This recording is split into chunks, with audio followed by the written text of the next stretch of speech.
নমস্কার বন্ধুরা, গোপালের হেসেলে আপনাদের সবাইকে স্বাগত। আজকে শীতের সবজি দিয়ে দারুণ টেস্টি একটি নিরামিষ রান্নার রেসিপি আপনাদের সাথে শেয়ার করছি, যেটা খুব কম সময়ে কম উপকরণে তৈরি হয়ে যায়, অথচ গরম ভাতের সাথে খেতে অসাধারণ লাগে। তাই চলুন সময় নষ্ট না করে রান্নাটা করে ফেলি। আজকে এই রান্নাটা একদম সাদামাটা রান্না, খুব চটপট হয়েও যাবে, কিন্তু খেতে অসাধারণ হবে। এই রান্নাটা করার জন্য আমি কড়াই সর্ষের তেল গরম করে নিয়েছি। এই রান্নাটা কিন্তু সর্ষের তেলেই ভালো হবে। এর মধ্যে প্রথমেই অল্প নুন দিয়ে দিলাম, অল্প হলুদের গুঁড়োও দিয়ে দিলাম। এবার এর মধ্যে একটু আলুর টুকরো ভেজে নেব। আমি এখানে একটাই মিডিয়াম সাইজের আলু নিয়েছি, সেটাকে সরু সরু লম্বা লম্বা করে কেটে নিয়েছি। এবার এই আলুর টুকরোগুলোকে একটু ভাজা ভাজা করে নিচ্ছি। আলুর টুকরোগুলো হালকা করে ভাজা ভাজা হয়ে গেছে।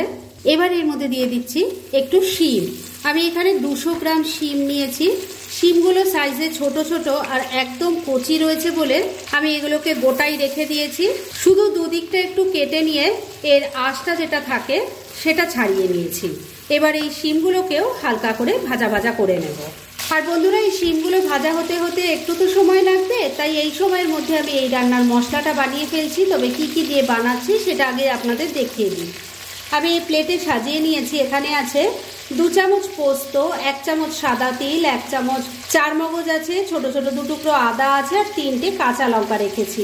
এই সব কিছু মিশিয়ে প্রথমে আমি শুকনোই বেটে নেব, আর তারপর অল্প একটু জল দিয়ে বেটে একটা মিহি পেস্ট তৈরি করে নিচ্ছি। মশলাটা বেটে রেডি করে নিয়েছি, আর এদিকে আলু শিমগুলোও কিন্তু ভাজা ভাজা হয়ে গেছে। এবার এগুলো তুলে নিচ্ছি।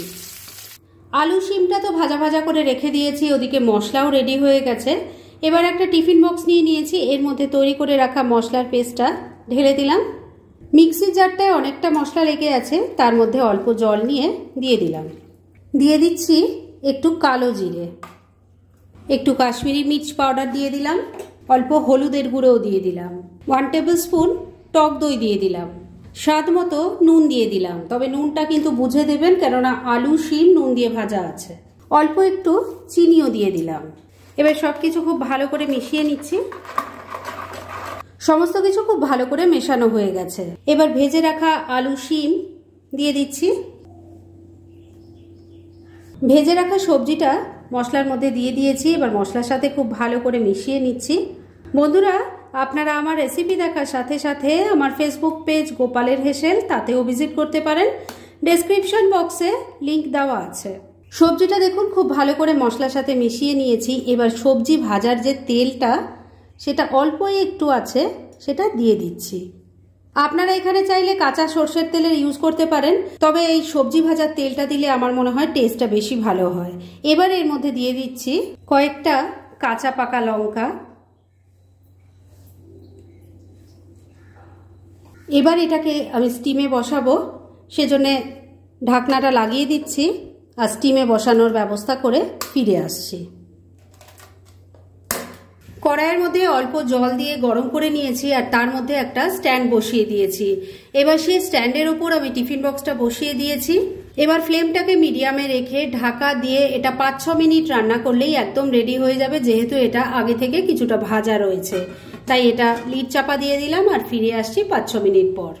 মিনিট 5 রান্নাটা হয়ে গেছে। এবার ঢাকা তুললাম। রান্না কিন্তু এবার একদম রেডি। গ্যাসটা বন্ধ করে দিলাম। তবে টিফিন বক্সটা আমি এক্ষুনি বার করে ঢাকনাটা খুলে আপনাদের দেখাতে পারছি না, কেননা এটা প্রচন্ড গরম আছে। তাই এটা ঠান্ডা হোক, তারপর আমি ঢাকনাটা খুলে আপনাদের দেখাবো রান্নাটা কেমন হয়েছে। ফ্রেন্ডস, আমার আজকের এই শিম আলুর দুর্দান্ত স্বাদের রেসিপি একদম রেডি হয়ে গেছে এবং আমি সার্ভ করে দিয়েছি। মাত্র 5 মিনিটের মধ্যে যে এত টেস্টি একটা রান্না করা যায়, সেটা একবার ট্রাই না করলে আপনারা বুঝতেই পারবেন না। তাই দেরি না করে পারলে এটা আজই একবার ট্রাই করে ফেলুন, আর তারপর কেমন লাগলো সেটা প্লিজ কমেন্ট করে জানাবেন। এরকম ধরনের অনেক ভালো ভালো নিরামিষ রান্নার রেসিপি আপনারা গোপালের হেসেল সার্চ করলেই পেয়ে যাবেন, যার মধ্যে থেকে কিছু কিছু আমি সাজেস্টেড বক্সেও দিয়ে দেব, সেখান থেকেও আপনারা দেখে নিতে পারেন। তাই গোপালের হেসেল অবশ্যই ভিজিট করুন।